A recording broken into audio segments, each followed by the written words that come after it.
ભાવનગર જિલ્લાના મહુવા માર્કેટિંગ યાર્ડમાં લાલ ડુંગળીના ભાવ 280 રૂપિયા સુધી રહ્યા।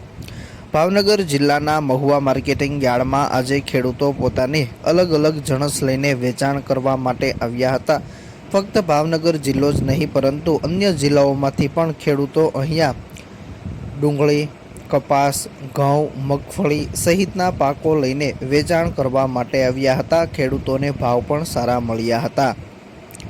આજે મહુવા માર્કેટિંગ યાર્ડમાં થયેલ હરાજીમાં અલગ અલગ જણસના ભાવતાલની વાત કરીએ તો મહુવા માર્કેટિંગ યાર્ડમાં આજે 2778 કટ્ટા લાલ ડુંગળીનું વેચાણ કરવામાં આવ્યું હતું, જેના ભાવ 60 રૂપિયાથી લઈને 280 રૂપિયા સુધી રહ્યા હતા। ગઈકાલની સરખામણીએ લાલ ડુંગળીના ભાવમાં 82 રૂપિયાનો ઘટાડો નોંધાયો છે। આ સાથે આજે સફેદ ડુંગળીના 64,427 કટ્ટાનું વેચાણ કરવામાં આવ્યું હતું, જેના ભાવ 214 રૂપિયાથી લઈને 303 રૂપિયા સુધી રહ્યા હતા। સફેદ ડુંગળીના ભાવમાં ગઈકાલની સરખામણીએ 15 રૂપિયાનો વધારો નોંધાયો છે। આ સાથે જ આજે મહુવા માર્કેટિંગ યાર્ડમાં 34,960 નંગ નારિયેળનું વેચાણ કરવામાં આવ્યું હતું, જેના ભાવ 315 રૂપિયાથી લઈને 2,390 રૂપિયા સુધી રહ્યા હતા।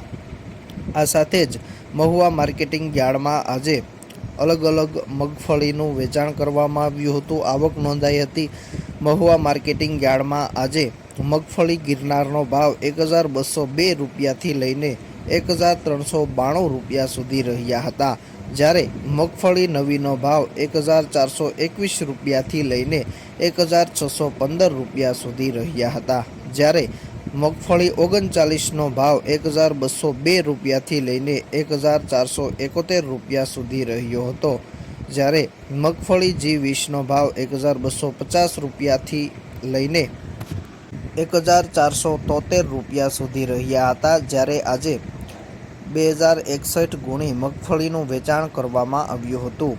જ્યારે મહુવા માર્કેટિંગ યાર્ડમાં આજે કપાસની 66 ગાંસડીનું વેચાણ કરવામાં આવ્યું હતું, જેના ભાવ 1,395 રૂપિયાથી લઈને 1,855 રૂપિયા સુધી રહ્યા હતા। આ સાથે જ મહુવા માર્કેટિંગ યાર્ડમાં ઘઉં ટુકડાના ભાવ 454 રૂપિયાથી લઈને 541 રૂપિયા સુધી રહ્યા હતા। 1,456 કટ્ટાની આજે આવક નોંધાઈ હતી। ગઈકાલની સરખામણીએ તેના ભાવમાં 17 રૂપિયાનો ઘટાડો નોંધાયો છે। આ સાથે જ આજે સફેદ તલના ભાવ 1,500 રૂપિયાથી લઈને 2,261 રૂપિયા સુધી રહ્યા હતા, જ્યારે તલ કાળાનો ભાવ 1,800 રૂપિયાથી લઈને 3,600 રૂપિયા સુધી રહ્યો હતો। આજે 639 કટ્ટા તલની આવક નોંધાઈ હતી। સફેદ તલના ભાવમાં 61 રૂપિયાનો વધારો નોંધાયો છે, જ્યારે કાળા તલના ભાવમાં 42 રૂપિયાનો વધારો નોંધાયો છે।